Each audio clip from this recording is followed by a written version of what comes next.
is a D6 generation pip.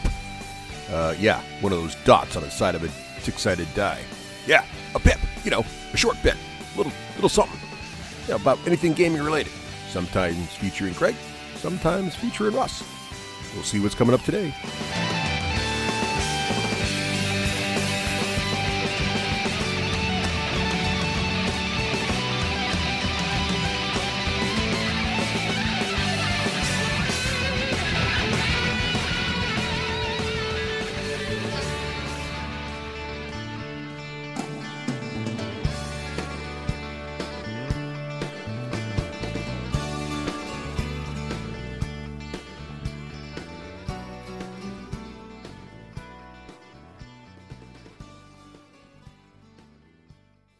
Hey. Well, that was a blast from the past.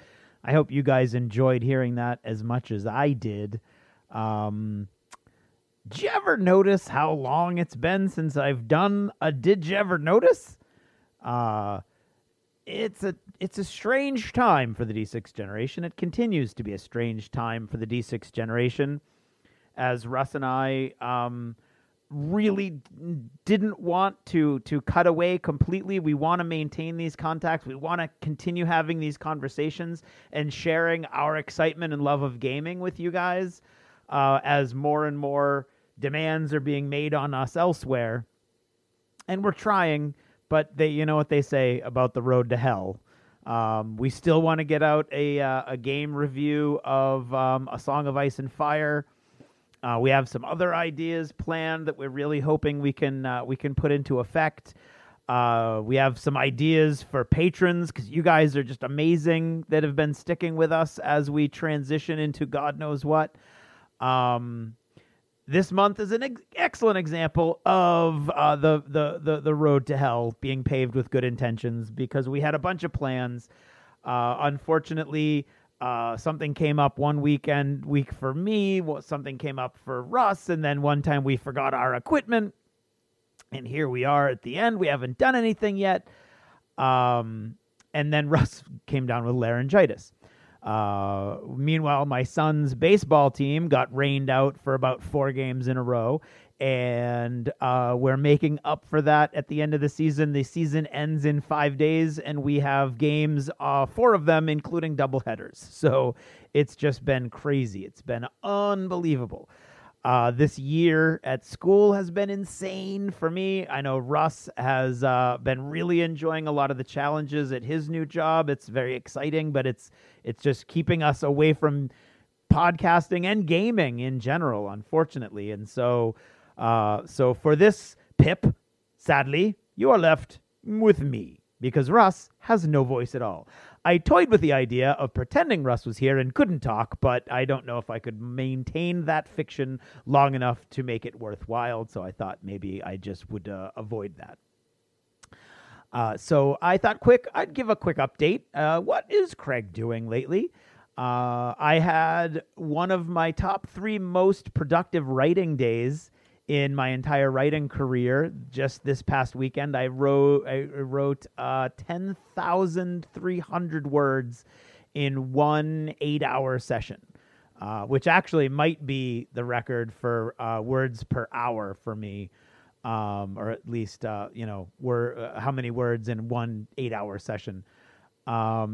Which doesn't actually catch me up to where I need to be because for the first time, I am way behind in a book and I feel awful. It's been a struggle.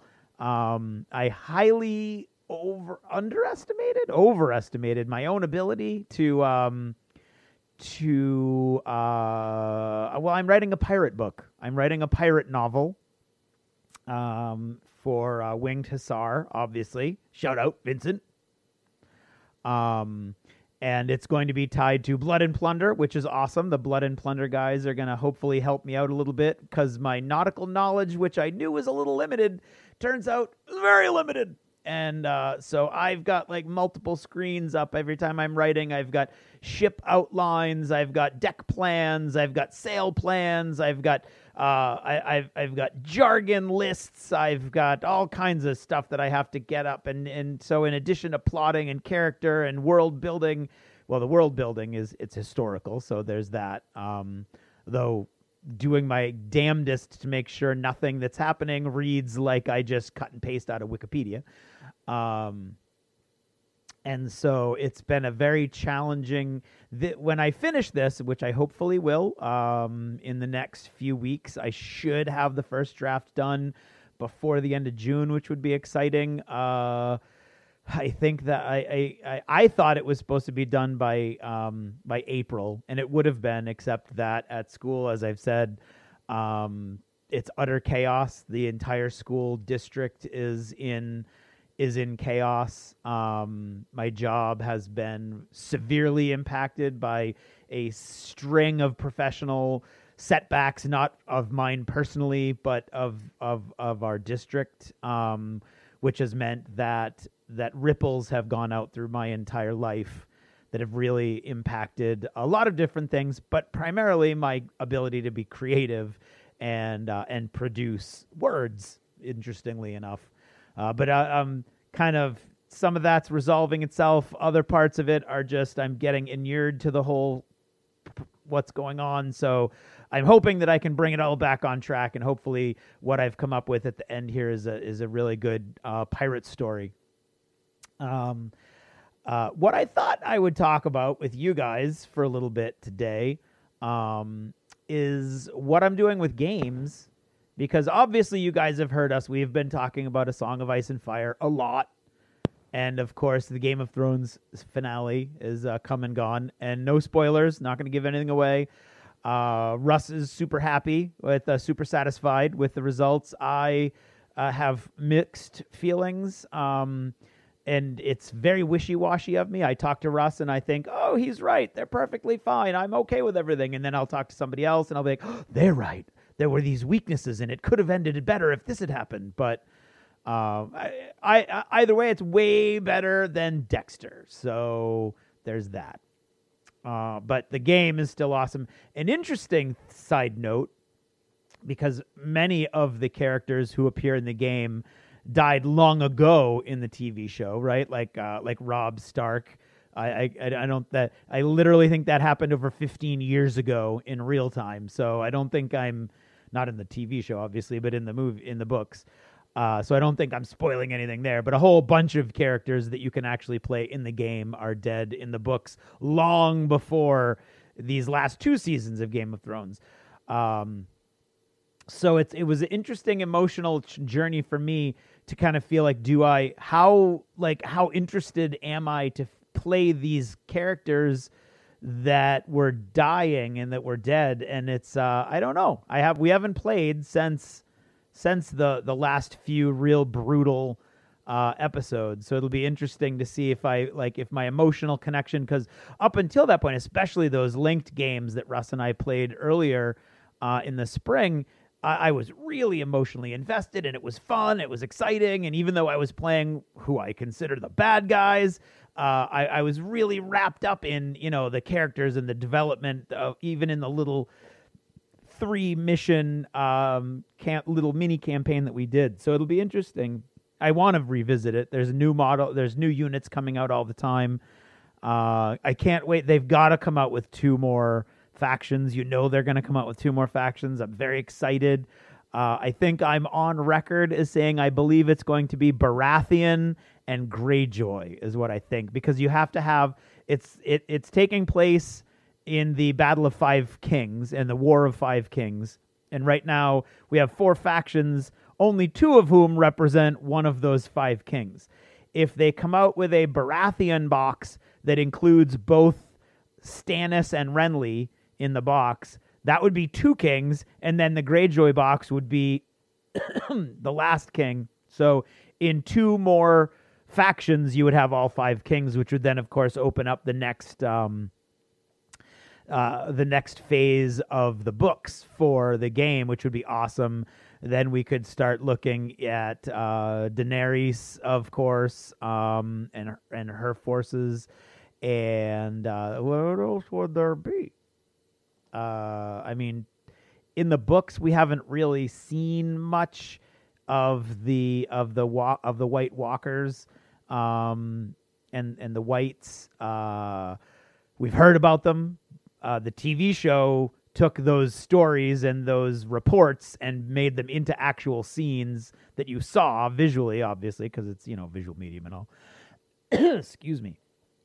But we haven't, in the books, we don't know, like Hard Home and these other things. We haven't actually seen them in action, but and the game is, of course, built on the books, not the TV show. So it'd be interesting to see what they might do with that. Or who knows, George R.R. Martin might complete the next book someday in the not so distant future. That'd be swell too, And then who knows what else we could have. But we could, they're mercenary companies. There's all kinds of people that we could have in there, which would be really cool. So I think the game feels like it's doing well enough to justify a continued investment. I hope it is.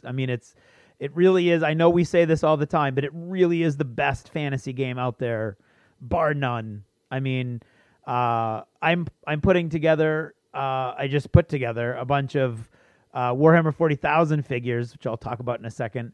And I love that aspect of the hobby. I love the painting and everything. But seriously, the ability to buy a unit that comes pre-assembled and in colored plastic in case you don't want to paint it. So out of the box, you're playing with this unit. It's crazy. And the cost, Russ and I were talking about this last week when we didn't have the equipment. And we were, in fact, actually going to do a segment about this, is that the cost of A Song of Ice and Fire is by far the lowest army scale game that we can ever remember playing.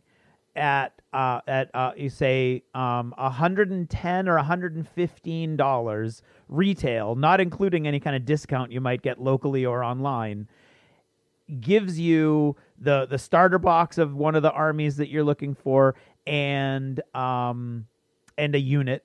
And that gives you all of the choices you need to play a medium-sized, not a small size, but a medium-sized game of this. And they're all popping right out of the box. They're all set, ready to go. You have everything you need. The starter sets are ridiculously good value because they give you everything you need. The Night's Watch and the Wildlings Free Folk box, they even come with the themed dice and everything. It's crazy.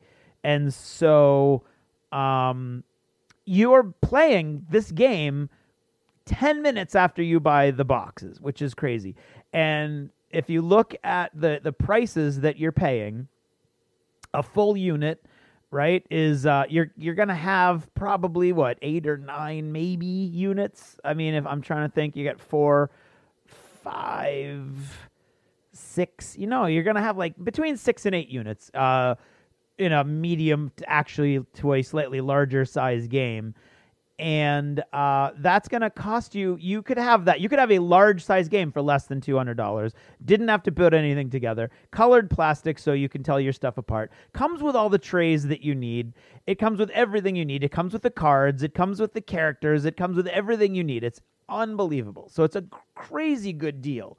Not to mention the fact that it's an amazing rule set. The quality of the models are second to none, I think. And it's just a great game. It's fun. And if you love Game of Thrones, then, it's a no-brainer right there. So I think without a doubt, it beats any of its competition price-wise. If you want to get into the full, the full package kind of games, which is, as Russ and I have never made any qualms about telling you, that's kind of where our wheelhouse lies. We want to play a game that provides you with everything, right? So there's some fluff. This one's got that in spades, obviously. The same company is going to provide you with the rules, with the models, with the terrain, or at the very least, terrain suggestions and terrain rules. You're going to get everything you need, plus added bling if you want it, which you can get with this game with dice and little flag tokens and things like that. And so what you end up getting is this full-service game for a really, really, really low price. At the opposite end of that spectrum, let's talk a little bit about Warhammer 40,000, because let me talk to you about my conundrum. I love Warhammer 40,000. I've always loved Warhammer 40,000, although I didn't really play at all 7th edition as I think about it. But no, that's not true. I played a few games when it first came out because we did that 40K all-day 40K event thing with the Nerd Herders and some other local friends. But 8th edition has been great. I've loved it. We've played 8th edition all over the place. I've been playing multiple armies in 8th edition. I've really, really enjoyed it. I just doubled the size of my Death Guard Nurgle Marine army, which was awesome. So now I have all kinds of extra choices, including a Demon Prince. I've always wanted a Demon Prince. I have one of those now, which is a pretty cool conversion, if I do say so myself. Check out the Twitter at D6G Craig. Lots of pictures on there. But the army that I'm really working on, that was like a big eBay thing that happened. So I got a lot of that already built, and just repainted to my army. But what I'm building, what I'm starting from scratch, not really from scratch because I had it as a kill team, and that might be important later on when we do predictions. But who knows? We'll wait and see. Is a Gene Stealer cult army. One of the first armies that I started painting up in 1990. 90, I was doing Epic to get everybody involved in that. And so it was before 1992 because that's when I graduated. I'm trying to think of what building I was in on campus. It had to be 91 or 92. And I basically had a pretty decent-sized force of almost every army Games Workshop was coming out with for what was then Rogue Trader. Everything except Eldar. Hated them then, hate them now. Not really hate them now as much, but you know, it's a character thing. And so I did a lot of Gene Stealer cult stuff, but back before it was even Gene Stealer cult, because I was getting most of those models from the Space Hulk expansions, right? And those were really cool. And I actually even found some of those when I was digging through my attic looking for bits and pieces. So I really when the new Gene Stealer Cult Codex came out, I really wanted to jump into that. And I bought a bunch of units. Okay, I did this thing where I'll tell you, okay, I save up my money. I'm very good at saving up my money. Financially, I'm very good until I reach a certain point, which I always think of as the terminal velocity or the critical mass, at which point the money just seems to start spending itself without my free will involved at all. And that's what happened with the Gene Stealer Cult Army. I went through the Codex. I loved the Codex. It's cool with all the cool fluff. I love everything there is about it. There's all kinds of really cool units. There's all kinds of really cool special rules that the army uses. And I don't have an infantry heavy. My infantry heavy army right now is the Adeptus Astartes, or as I still call them, the Imperial Guard, right? The normal humans with lots of tanks. And my Imperial Guard army is an Armageddon army, all the way back to one of the first army boxes that they ever sold, the Armageddon box set. And so one of the units that was a mainstay of the Armageddon version of the Imperial Guard was the Armored Fist Squad, which was a squad of infantry in an armored personnel carrier called a Chimera.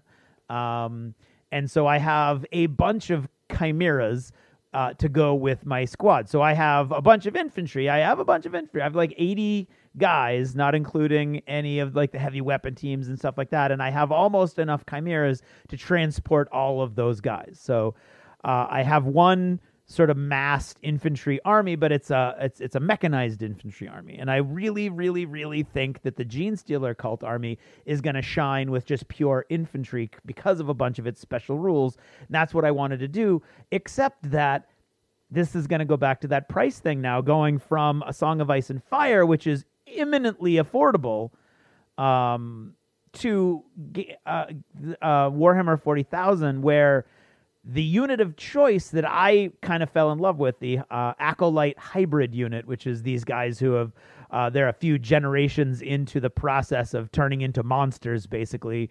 And so they've got like extra arm here or there. Some of them have tails. Some of their heads are totally mutated. Everybody's head's sort of mutated. And they have access to all these really cool industrial tools that they've repurposed into melee weapons. The problem is that the max unit size, and they have really crappy armor. They don't have a very good toughness score, so they're going to get mowed down in the wrong circumstances, or even in the right circumstances, they're going to take loads of casualties. So you want to have these max-sized units. The max-sized unit is 20. The boxed set that you buy the models in is for $5. And for $5, you are spending, I believe it's $50. And that's just crazy to me. And so I did it. I did it because how could I not? But it was painful. It was a lot of money. I got a lot. Now I also got the deals where I could, right? I went on eBay, I got some. I went online, and I got their mandated 15% online discount. Give me a moment here. I don't want to give the wrong impression. Let's look at this. I know this is bad radio. But let me find the Acolyte hybrids. I could be wrong. I think I am wrong price-wise. The Neophyte hybrids are $40 a box. And the Acolyte hybrids are $40 a box. So it's not that bad, right? So for one max-sized unit, of which you can have a ton now in the new way that you build armies in 40K. But I had my eyes set on 3 of these max size units. One of these units is going to cost me $160, right? I'm choking on that.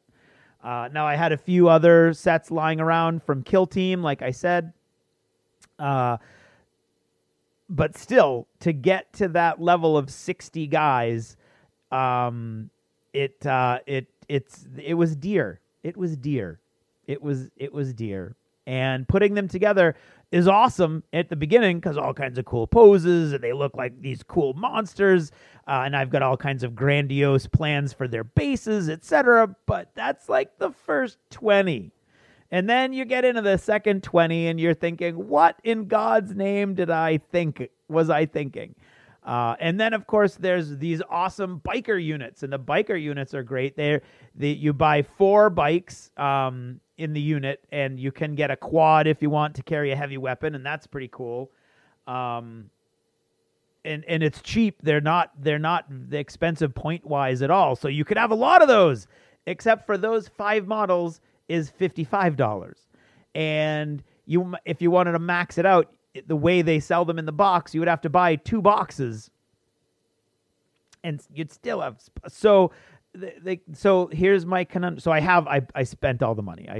What I did was, our local game store Midgard has a great thing that I would highly recommend to any game store. I know for a fact that it's a ton of work, but it's a crazy idea.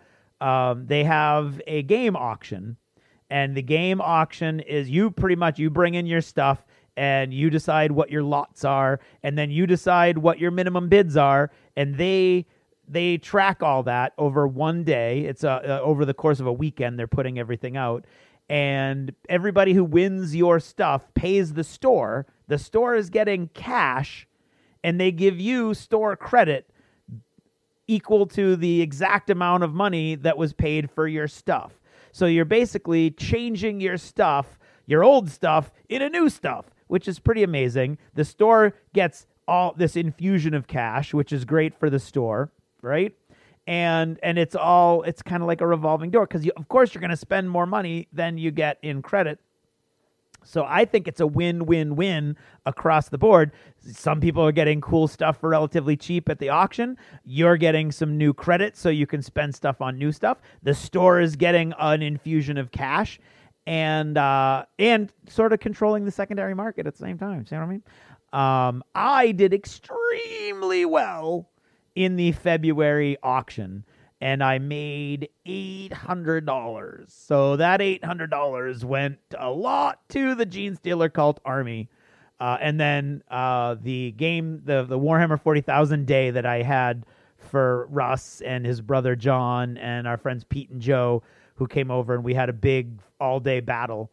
I wanted a whole bunch of new terrain, so I got a bunch of the new urban terrain for 40K from that.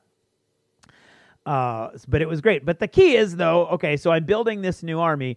I've got a Song of Ice and Fire, which for $200 could give me the biggest army I could possibly conceivably field, right, in that game. Now, totally different games, of course. You're talking fantasy versus science fiction, or gothic science fiction, or whatever you want to call it. But you're talking a vastly different model count.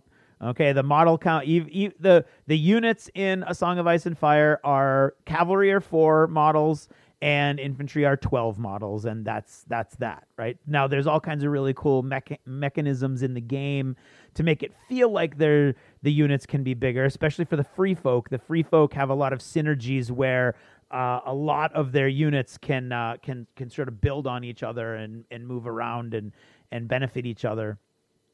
But you're still talking about, for about $200, you've got everything you need to play a really large-scale game of A Song of Ice and Fire. For $200, if I'm talking about the Gene Stealer Cult Army, I've got basically one of my core units and a couple characters. So the price it's not even comparable, is the issue that I'm kind of having right now. Although I already spent the money, so there you go. But here's my problem. Okay, so I love Warhammer 40,000. I love the worlds. And you can find, I know I do this a lot and I change gears. I'm sorry, especially without Russ here to control me. You are at my mercy. There are armies that are cheaper, obviously. You go with a Space Marine army, they're going to have way fewer models. It's going to be easier to paint. All kinds of cool stuff. Which reminds me, oh, look, I did it again. Contrast. Games Workshop is claiming that they've come up with a whole new way to paint models, a whole new style of paint, a whole new formula of paint and primer. So that'll be something to look forward to. I'm definitely gonna check that out. Definitely gonna give it a shot with the Gene Stealer Cult Army, most likely. So I'll talk more about that at some time in the future. But anyway, dialing it back now to Warhammer 40,000. The key to Warhammer 40,000 right now, though, is the games last forever locally. And I'm saying it locally because there's all kinds of tournaments. People go to tournaments and they play these big full-size 2,000 point or 1850 games in 2.5 hours. But I don't know how, because locally our games are going 4 to 6 hours or more. And I love it. And in the game, I don't notice that time is slowed to a crawl to the rest of the world, or actually sped up or whatever. I don't know. My time travel idiom is weak tonight. The key, though, is I don't want to play a game that's that long, that's dominating. And so there's this Grow League that Midgard is doing, and everybody local is super excited about it. All of the nerd herders are going to do it. A bunch of the other local guys are going to do it, and I'm torn. I want to do it, but I don't want to. I want to be able to play other games, right? And Russ is my primary opponent, and I enjoy my games with Russ as much, if not more, than my games with everybody else. And Russ will play all kinds of other things with me, so I can dabble in A Song of Ice and Fire. We can dabble in Star Wars Legion, which I should also talk briefly about before I run out of time.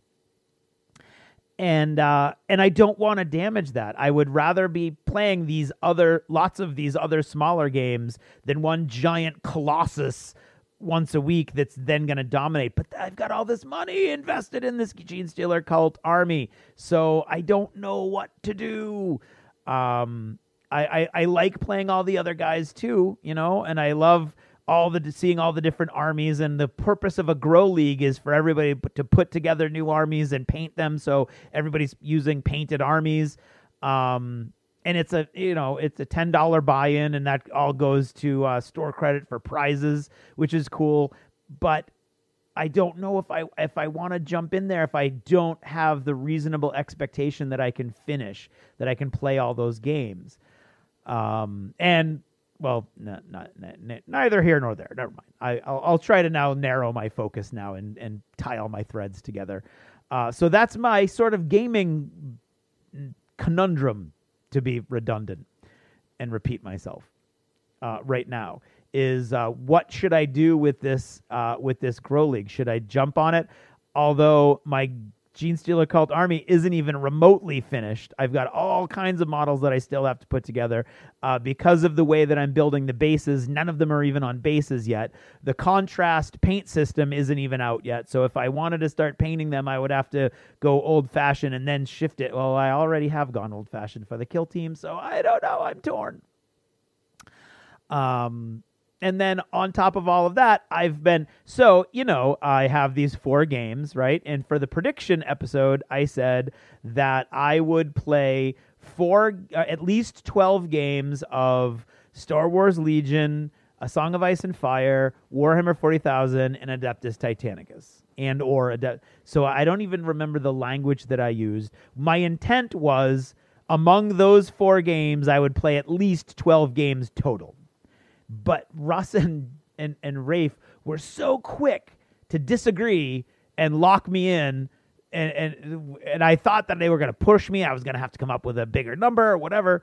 I think they might have misunderstood, which means I'm going to have to, at the very least, play 12 games of one of those games, just in case.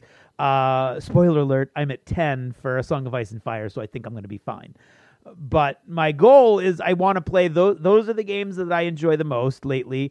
Sadly, the curse of the D6G event that we've talked about before, apparently doesn't affect the Adepticon event because we've continued to play A Song of Ice and Fire after our awesome Song of Ice and Fire event at Adepticon. But we have not played a single game of Adeptus Titanicus since that event at Captain Con. So I have that laying about. But what I hadn't played in about a year was Star Wars Legion. And every now and then that starts to stir up in the back of my head, and I really want to play it. And so I suggested it to Russ a few weeks ago, and we started to put our schedules together. And so last week we got a chance to play it. If you want to see a couple pictures of those, again, you can look on my Twitter feed.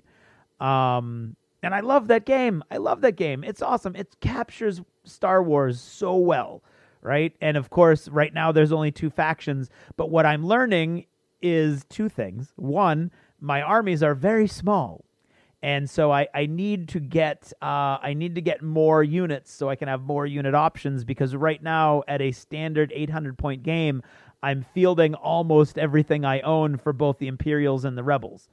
So I started collecting more models almost immediately, and I've got some Rebel, the Endor veterans. I can't remember what they're called, and Han Solo is another command choice. And then I picked up the Stormtrooper Scouts and Boba Fett as another command. Well, he's not really a command choice; he's an operative, but they work very similarly. And so then I think I just won an auction today of Chewbacca and a unit of Wookiees. So I don't know why this has happened, but somehow the Rebel side, which is what Russ was playing when we played, is really picking up a lot more models than the Imperial side. But so I love that game. I want to play that game more. So I'm torn. And then, of course, on top of everything else, the Joan of Arc Kickstarter Phase 1 or Wave 1 fulfillment has just hit the United States and is shipping out as we speak. So, of course, Russ and I were smart enough in our predictions to make exceptions for that. So all of our predictions that involved any kind of games or building armies or whatever, we're all kind of wrapped around knowing that this amazing game was what was about to come. And Mythic Games has done this crazy thing, which everybody is doing nowadays, I know, but I love it, is they've been posting excellent battle report videos of watching them play these games. So I've been watching those a lot more than I should, right? Because I should supposed to be writing. And I'm wrapping it back around again. So I'm really looking forward to that. And I'm hoping that on the horizon is not a game, just beyond the horizon is not another game that's going to start demanding time of me, because I really like these games that I've already got myself invested in both time and considerable money. And financially, what I was going to say is Star Wars Legion falls very neatly between Warhammer 40,000 and A Song of Ice and Fire as far as the layout goes. You're going to have at most probably between 10 and 12 units and activations, and each of those activations is going to cost you between $12 or $13 for a character, up to $25 for an infantry box, or $30, $40, or maybe even $50 for a vehicle, depending on which vehicle you're going to buy. So you're going to spend a lot more money than you would on A Song of Ice and Fire, where a large game is going to set you back about $200, but a lot less than at least a Genestealer Cult Army anyway. Warhammer 40,000. But I love it all. I love it all. I am addicted. Matthew, you are correct. And so that's where I am. That's the state of gaming in Craig's life right now. Do I do the League? I don't know if I should do the League. I kind of want to. Even if I can't finish it for $10, I'll kick that in there for somebody who can finish it, and I'll have opponents whenever I want to play a game of Warhammer 40,000, if I can play a game that doesn't last 4 to 6 hours. And I don't know if you can play Genestealer cults who literally redeploy at least twice during the game, or deploy twice during the game. I don't know if you can even. There's all kinds of new rule sets. There's all kinds of new tournament styles rules where somebody's even trying to wedge a chess clock into the whole process. I want to see other people use it first, to be honest, because I don't know if that'd work for me. So I'm not saying other people are slow and I'm fast by any stretch of the imagination. As I'm playing, I don't feel like I'm dragging my feet, nor do I feel like my opponent is dragging their feet. I just feel like time is flying by, and then all of a sudden you've been playing for 4 hours. So I don't know. I mean, I'm sure, we'll talk more here on the Pips about what I chose and what ended up happening. And keep in touch, guys. Keep writing. Keep shouting out on Twitter, and let us know what's going on and what you're playing. Like Dan, right? Your Battle of Endor tweets were awesome. I'm super jealous. That's a crazy idea. And I'm really I'm jealous of that shuttle Tiderium, because I bought one on eBay and it turns out it was about half the size I thought it was going to be. So it's kind of like a tiny Tiderium, but it still looks pretty cool on the table, or will when I finally get it all painted up. So that's how I'm going to wrap it up tonight. All right. So hopefully Russ's voice is back soon, so you'll hear a counterpoint from him. I know he went camping. That's what happened. He went camping last weekend, played a bunch of games, and got himself sick. That's what it's got to be. All right. Anyway, thanks for listening, and good night.